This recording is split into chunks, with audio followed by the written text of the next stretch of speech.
Boa noite, pessoal. Eu sou a advogada Suelma Pinheiro e, atendendo a pedidos, irei falar com vocês hoje sobre a intervenção federal. Intervenção federal que está prevista no artigo 34 da Constituição Federal de 1988.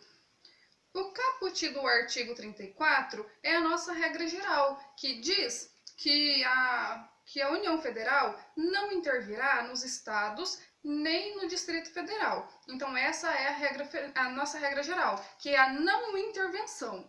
Entretanto, sabemos que toda regra possui a sua exceção, e a exceção da não intervenção está prevista nos incisos do artigo 34.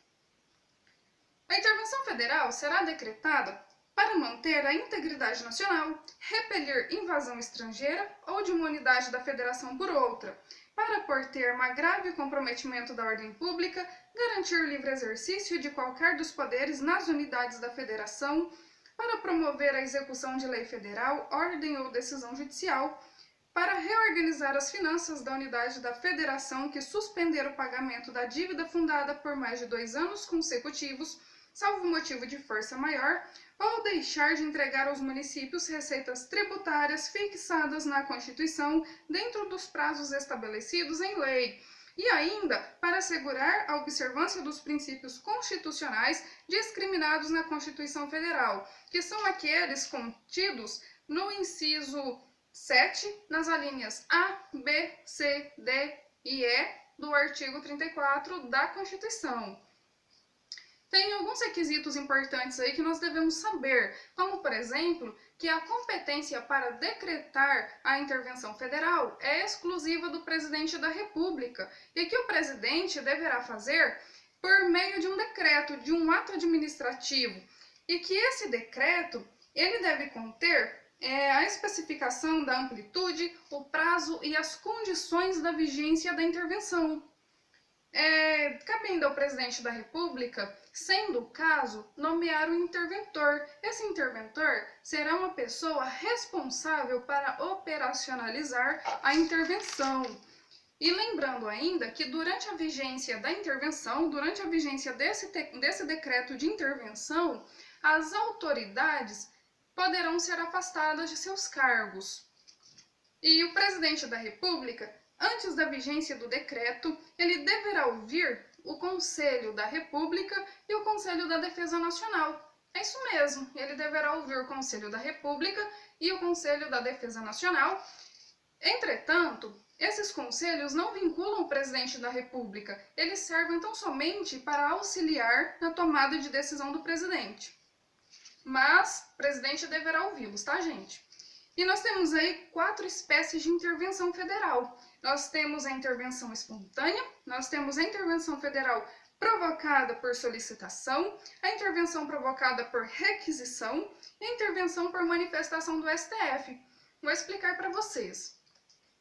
A intervenção espontânea, ela é de iniciativa do presidente da República, que se utiliza aí do seu poder discricionário para decretar a intervenção sempre que achar conveniente e oportuno, nos casos previstos nos incisos 1, 2, 3 e 5 do artigo 34 da Constituição. Nós temos também, como eu disse, a intervenção por solicitação, que objetiva garantir o livre exercício do poder executivo e do poder legislativo, que ocorrerá nas situações previstas nos artigos 34, inciso 4, e artigo 36, inciso 1. E lembrando ainda que, neste caso, o presidente da República também possui discricionariedade, onde ele poderá ou não acatar o pedido de intervenção feito pelos estados. E nós temos ainda a intervenção federal por meio de requisição, que objetiva garantir o livre exercício do Poder Judiciário, onde o próprio Poder Judiciário deverá requisitar essa intervenção federal, que ocorrerá nos casos previstos no artigo 34, inciso 4, e inciso 2, segunda parte do artigo 36, ambos da Constituição. E em caso de desobediência à ordem de decisão judicial, a intervenção dependerá de requisição do STF, do STJ ou ainda do TSE.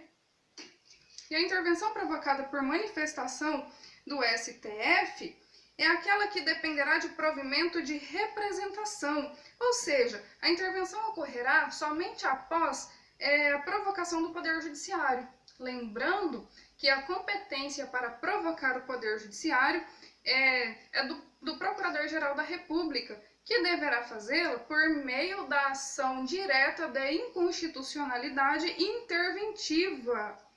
Nos casos previstos no artigo 34, inciso 2, combinado com o artigo 36, inciso 3, na primeira parte, e artigo 34, inciso 6, primeira parte também, combinado com o artigo 36, inciso 3, segunda parte da Constituição Federal.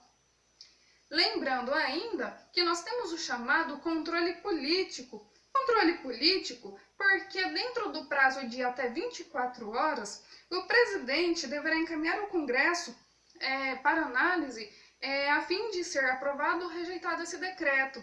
Lembrando que mesmo que o Congresso Nacional esteja em recesso parlamentar, ele deverá ser convocado para realizar essa análise, a fim de rejeitar ou aprovar o decreto. Pois bem, em caso de rejeição, cessarão todos os efeitos do decreto. Cessando os efeitos, tudo volta ao estado anterior. E havendo afastamento de autoridades, desde que inexista impedimento legal, as autoridades retornarão aos seus devidos cargos. E após a rejeição, o presidente ele tem a competência e, aliás, ele tem o dever de fazer cessar os efeitos do decreto rejeitado.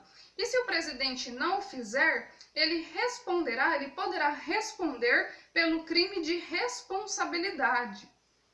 E no caso de aprovação do decreto, o decreto passa então a vigorar com todos os seus efeitos, com todas as suas determinações de amplitude, de prazo, de condições, e sendo o caso o interventor e ainda o afastamento das autoridades. E aí, pessoal, tem uma outra situação que é a não obrigatoriedade do controle político. É isso mesmo. Existem casos em que o controle político poderá ser afastado, que são aqueles casos previstos no artigo 36, no parágrafo 3º da Constituição Federal. Quando o decreto tiver a finalidade de promover a execução de lei federal, ordem ou decisão judicial, ou ainda tiver a finalidade de assegurar a observância dos princípios constitucionais, que são aqueles previstos no inciso 7º, nas alíneas às seguintes do artigo 34 da Constituição, devendo o decreto limitar-se a suspender a execução do ato impugnado quando a medida for suficiente para restabelecer a normalidade. Então é isso, gente. Nessa hipótese do artigo 36, parágrafo 3º, nós estaremos diante da não obrigatoriedade do controle político. Por enquanto, é só isso mesmo. Nós encerraremos por aqui. Muito obrigada e até o nosso próximo vídeo.